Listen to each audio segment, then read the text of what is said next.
Gente querida, nas últimas 4 semanas, nós viajamos pelo Antigo Testamento, através das vidas das mulheres presentes na genealogia de Jesus. Hoje nós encerramos um ciclo. Começamos pelo fim, lembrando de Maria, que convidou as demais mulheres para entrarem em uma ciranda, porque a vida da gente é como uma ciranda de encontros que nos inspiram e que nos sustentam. Encontro conosco mesmas, conosco mesmos, com outras pessoas. Encontros com Deus. Nossa vida é ciranda, é movimento. Assim também nos movimentamos durante essas 5 reflexões que se encerra hoje. Começamos olhando para trás, para a nossa genealogia individual, entendendo o lugar onde estamos para compreender quem somos. Olhamos para a genealogia do Cristo com fascínio pelo inusitado de termos mulheres ali presentes. Concluímos hoje com um olhar para frente, para o futuro. Hoje, nós estudaremos, refletiremos sobre Batseba. A sua história, como eu disse, nos é apresentada, essa mulher começa a ser apresentada a nós em 2 Samuel, no capítulo 11. E ela, então, continua num outro momento, se encerrando em Mateus, no capítulo 1. Eu vou convidar para que nós possamos ler do capítulo 11 de 2 Samuel, os versículos 2 a 5. 2 a 5. Então, se alguém puder ler para a gente, eu agradeço. 2 Samuel, capítulo 11, os versículos 2 a 5. Na primavera seguinte, época do ano em que os reis costumavam sair para a guerra, Davi mandou que Joabe, os seus oficiais e o exército israelita fosse atacar os inimigos. Eles venceram os amonitas e cercaram a cidade de Rabá, mas Davi ficou em Jerusalém. Uma tarde, Davi se levantou e depois de ter dormido um pouco, e foi passear no terraço do palácio. Dali viu uma mulher muito bonita tomando banho. Aí ele mandou que descobrisse quem era aquela mulher e soube que era Batseba, filha de Eliã e esposa de Urias, o heteu. Então Davi mandou que alguns mensageiros fossem buscá-la. Eles a trouxeram e Davi teve relações com ela. Batseba tinha justamente terminado o seu ritual mensal de purificação. Ela voltou para casa e depois descobriu que estava grávida e mandou um recado para Davi contando isso. É até o 5? Isso, até aí. Obrigada, Ana Rosa.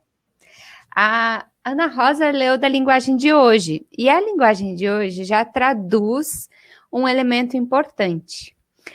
Que nas outras linguagens, quem leu Almeida, por exemplo, não encontrou que ela estava fazendo um rito de purificação, né? Então, a Ana Rosa já trouxe um elemento que eu já daí não vou mais nem precisar explicar. Então, Batseba estava tomando banho na casa dela. E, como eu disse, há vários indícios que levam a crer o que na Bíblia, na linguagem de hoje, traduz como ela estava fazendo esse banho, um banho ritual, não era qualquer banho, era um banho ritual de purificação após ter encerrado o seu período do seu ciclo menstrual. Eu repito, ela estava na casa dela, ela estava tomando banho na casa dela. Davi não tinha nada que ficar marocando lá para dentro. Marocando é ficar olhando lá o que está acontecendo. Ela estava tomando banho na casa dela. Vamos começar por aí, né? Ele não tinha nada de que estar olhando lá para dentro. Ainda mais depois de ter visto que ela estava tomando banho. Mas a gente também precisa dizer que alguns homens tendem a achar que os corpos das mulheres são propriedade pública. Ah, tá ali, tá possível de se ver, então claro que eu vou olhar. E mesmo não estando possível de se ver, acham-se no direito de olhar. E as mulheres que estão aqui na roda sabem que o assédio é muito mais presente na nossa vida do que a gente fala sobre. Nós somos assediadas cotidianamente. Quantos homens não se acham no direito de ficar olhando para a gente quando a gente passa? Dependendo da roupa que a gente usa ou não, dependendo da roupa que a gente usa, é uma linguagem que se fala justamente para justificar o comportamento, como o autor do texto disse, ela era muito formosa, querendo passar pano já para Davi, né? Como se tivesse justificativa para ele fazer o que ele estava fazendo. Certa vez, alguns anos atrás, talvez Ingrid e Larissa lembrem, eu tive uma conversa com as jovens que estavam aqui no sábado de tarde no projeto, falando sobre... elas andavam de ônibus, né? Especialmente Ingrid e Amanda, iam para a escola, andavam de ônibus, e eu fui conversar com elas sobre isso, como se comportasse algo acontecesse, mas eu nem precisei continuar. Elas, então, com 13 anos, já sabiam muito bem sobre o que eu estava falando. Eu acho que nós devemos começar esse texto estabelecendo isso. Não importa o local, não importa a roupa ou a falta dela, não importa se a mulher consumiu álcool ou não. Davi não tinha o direito de ficar olhando. Assim como nenhum homem tem o direito de olhar, de fotografar, de filmar ou de tocar o corpo de mulher nenhuma. Davi, nesse caso, personifica todos os homens em suas posturas, todos os homens assediadores, né? Em suas posturas de assédio. A Ingrid disse, ela tinha 12 anos. O autor, como eu disse, ainda tenta passar pano, né? Ela era muito formosa, diz ele, sobre Batseba, como se justificasse o comportamento dele, como se o comportamento dele fosse responsabilidade dela por ser tão bonita. Ele pergunta quem é aquela mulher, e como resposta ele ouve o nome de 2 homens, do pai e do marido dela. Esses 2 homens, o nome desses 2 homens deveriam ser suficientes para protegê-la, já que o rei poderia ter a mulher que ele quisesse, menos mulheres casadas. Muito menos, se os nomes desses homens eram conhecidos de Davi, significa que eram homens de certa... dignos de respeito, vamos dizer assim, por parte do rei. Ainda assim, ele não se controla. E o texto diz que ele manda mensageiros. O que vocês acham que eram esses mensageiros? Com certeza, guardas, né? Que ficavam ali fazendo a segurança dele. E aí, vocês imaginem, ela tá lá, acabou de banhar, né? Fazer o seu ritual de purificação sozinha em casa. O marido dela estava na guerra, Urias, era um general de Davi, estava na guerra. Batem 2 guardas no rei, diz, olha, o rei está te esperando. Vocês imaginam como ela deve ter se sentido? Quanto medo e apreensão essa mulher não deve ter sentido naquele momento? Se não bastasse isso, ele a leva para a sua cama, diz o texto.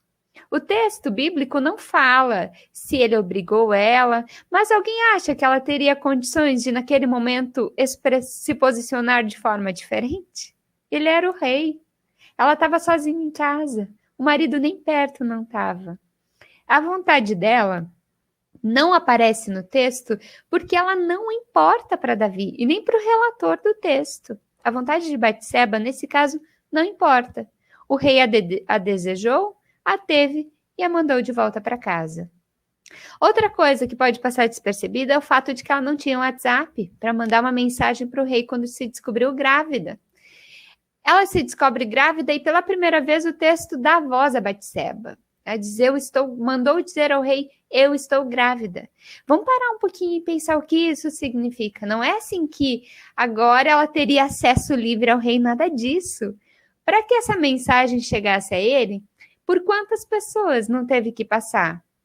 teve que passar de boca em boca, de uma para outra. Olha, a Batseba está grávida do rei. A Batseba está grávida do rei. Vocês imaginem quanta culpa, quantos olhares, quantos julgamentos essa mulher não recebeu por conta disso?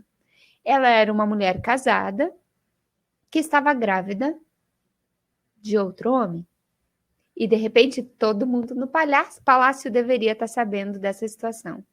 Eu fiquei lembrando e pensando em todas as mulheres que, depois de serem vítimas de violência, seja a violência que for, quando vão na delegacia prestar ocorrência, precisam passar por todo esse processo de novo, que muitas vezes é de grande humilhação e repetem a violência que essa mulher sofreu. Parece muito com isso. Os olhares de julgamento. E essa violência se repete através dos olhares e dos julgamentos das outras pessoas. A parte que nós não lemos, que segue, é só o rei Davi se enrolando cada vez mais, se complicando, se amarrando e pecando ainda mais. Quando a gente acha que não dá, ele conseguiu. Para encobrir a gravidez dele, ele elabora um plano mirabolante. Se vocês não conhecem, eu convido para que leiam o restante do capítulo 11 e o capítulo 12 desse texto. E ao final, não conseguindo fazer com que Urias assumisse o filho, que era dele, ele envia Urias para linha diferente de batalha, onde ele com certeza seria morto. E Urias tem que levar a carta sem saber o seu conteúdo, que carregava o seu juízo de morte. Tudo porque Urias havia sido fiel ao rei. Batseba passa pelo luto do marido e então, sim, é levada para morar junto do rei como sua esposa. O texto diz que o filho dessa relação morre e que tanto ela quanto o rei passam por grande momento de luto, de dor por esse bebê, por esse menino falecido. Logo depois, ela engravida de novo. E vocês sabem quem é o filho dela? Dessa relação? Se alguém sabe? Tá dizendo? Quer contar aí pra gente? Quem sabe? É Salomão? É Salomão. Salomão, então, é o segundo filho da relação de Batseba com Davi. E que será, né, o sucessor de Davi ao trono. A gente já vai voltar a isso também. Então, queridas e queridos, eu quero mencionar, eu faço um exercício muito grande aqui e que me custou muita reflexão e oração essa semana, que é de extrair 3 aprendizados dessa história de Batseba para a nossa vida. A primeira é talvez a mais clara de todas. A violência não agrada a Deus. O que significa ter uma mulher, a história de Batseba, uma mulher que foi violentada pelo grande rei Davi, pelo sábio rei Davi, o grande, todo mundo sabe quem é o rei Davi, todo mundo admira o rei Davi. O que significa ter o nome dessa mulher na genealogia de Jesus? Para mim, é um sopro do Espírito nos lembrando que Deus não compactua com isso e mais. É um sinal de solidariedade com todos os corpos violados das mulheres em todos os tempos. A presença dela na genealogia de Cristo é uma denúncia contra todos os que abusam o poder e o usam de forma violenta. No Sermão do Monte, lá no capítulo 5, nos versículos 28 e 29, nós lemos, através da boca e do ensinamento do próprio Cristo: qualquer homem que olhar para uma mulher com intenção impura no coração, já adulterou com ela. Se o teu olho direito te faz tropeçar, arranca-o e lança-o de ti. O nome de Batseba não aparece escrito na genealogia de Jesus. Se vocês forem lá em Mateus 1, vocês vão ver que o nome dela não aparece, ela aparece a mulher de Urias. Urias, que havia sido enviado para a morte pelo próprio rei Davi. E disso eu extraio, então, o segundo aprendizado. né? Que vai mais ou menos assim: assume as consequências do que você faz e arque com elas com dignidade. Então, eu disse que lá em Mateus 1, no versículo 6, nós lemos a mulher de Urias gerou Salomão. E se quem estava lá no primeiro culto dessa série vai lembrar que as genealogias da Bíblia, elas são masculinas. E elas vão de pai para filho. Ter mulheres na genealogia de Jesus já é algo fantástico. Mas o que Urias está fazendo aí? Ele não participou dessa história, né? O filho era de Davi. A descendência Salomão era a descendência de Davi com Batseba. Mas o nome de Urias está ali. Por que o nome de Urias aparece? E eu convido vocês para suspeitarem comigo. Quem sabe é para que nós não nos esqueçamos, para que fique escrito, para que fique registrado e marcado na história o pecado de Davi. Em nada muda o fato de ele ter sido um grande rei, amado e admirado por seu povo até hoje. Davi continuou sendo um pecador digno de repreensão quando do seu pecado e também digno da misericórdia de Deus. Eu quero deixar bem claro aqui, que fique gravado nas nossas mentes, nos nossos corações, nos nossos testemunhos em todo o tempo. O que Davi fez é violência. E a gente precisa lembrar sempre que isso é crime e deve ser denunciado sempre. Não importa quem está cometendo, não importa onde esteja acontecendo. Em caso de violência, o nosso compromisso cristão é de apoiar, não julgar a vítima e de denunciar o agressor em todo o tempo. E esse texto me fez refletir também, e a presença de Urias ali na genealogia, me fez refletir também sobre a misericórdia de Deus. Pensem comigo, se o grande rei Davi, apesar de todas as suas falhas, encontrou perdão no coração de Deus, apesar de tudo isso que eu contei para vocês que ele fez, e a gente lê lá no capítulo 12, depois de Natan colocar o dedo na ferida dele, ele se arrepende e Deus, o texto diz que Deus perdoa ele sofre as consequências disso, mas Deus perdoa ele após o seu arrependimento. Se isso aconteceu com o grande rei Davi, você e eu, quando nós pecamos, nós também somos alcançadas e alcançados por Deus, pela sua graça. Às vezes a gente precisa também ser tocada ali na ferida. Às vezes alguém precisa fazer o papel de Natan, lá no capítulo 12, na nossa vida e nos dizer que a gente está andando por um caminho meio torto e que a gente precisa converter-se e passar a andar nos caminhos do Senhor. Se você nunca leu o capítulo 12, o sermão de Natan para Davi, vale a pena. Vale muito a pena.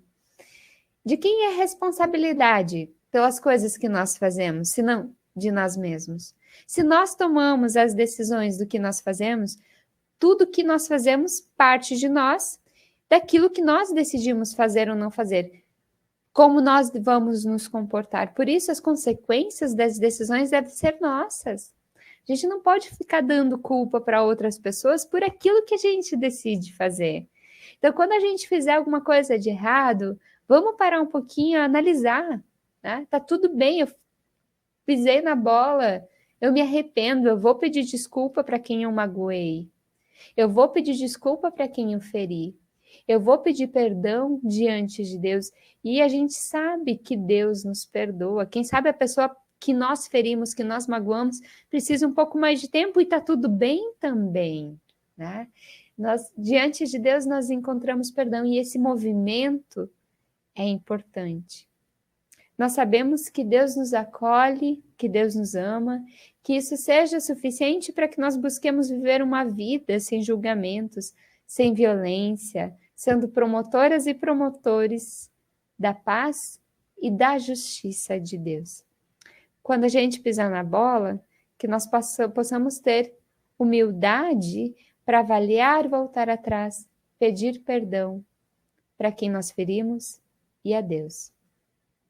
Mas chega de falar de Davi, né? A gente está aqui para falar de Batseba.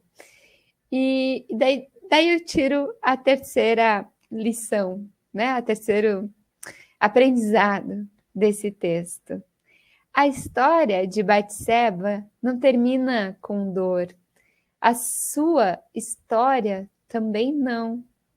Tenha esperança. No início, lá quando eu comecei a falar, eu disse que nós encerraríamos olhando para frente, não foi? Nós começamos olhando para trás, para a nossa genealogia, e que eu convido vocês para nós olharmos para frente. E eu quero fazer isso de forma bem concreta agora já, na nossa Bíblia. Quem tiver com a Bíblia aí, vocês estão em 2 Samuel, a gente vai lá para 1 Reis, capítulo 2. 1 Reis, capítulo 2, a gente vai ler o versículo 19. 1 Reis, capítulo 2, o versículo 19. Então Batseba foi falar com o rei em favor de Adonias. Salomão, que já era rei nesse momento, se levantou para recebê-la e se inclinou diante dela. Depois, sentou-se no seu trono e mandou que trouxessem um trono para Batseba, e ela se sentou ao lado direito do rei. Batseba tornou-se um elemento fundamental na história do povo de Israel, sendo a responsável para que Salomão herdasse o trono de Davi. No texto que nós lemos, que nós acabamos de ouvir, nós percebemos que ela era importante para o seu filho. O rei se inclina diante dela e busca um trono para que ela sente à sua direita, fica claro a sua autoridade junto ao filho. Tudo que aconteceu com Batseba foi terrível. Não deveria ter acontecido com ela e não deveria acontecer com mulher alguma em nenhum momento. Ainda assim, isso não resume a história dela. Batseba não é a violência que ela sofreu. Ela não é a sua dor. Ela é Batseba. Usou tudo o que aconteceu com ela e transformou isso em algo novo. Com certeza ela precisou de um tempo e teve muitos anos, né? Até Salomão virar um homem adulto, não foi assim, de uma hora para outra, não foi mágica. Ela foi amadurecendo, trabalhando essa dor dentro dela e se tornou uma mulher forte e influente que mudou a história do seu povo quando colocou Salomão no trono, substituindo Davi, indo parar na genealogia do próprio Cristo.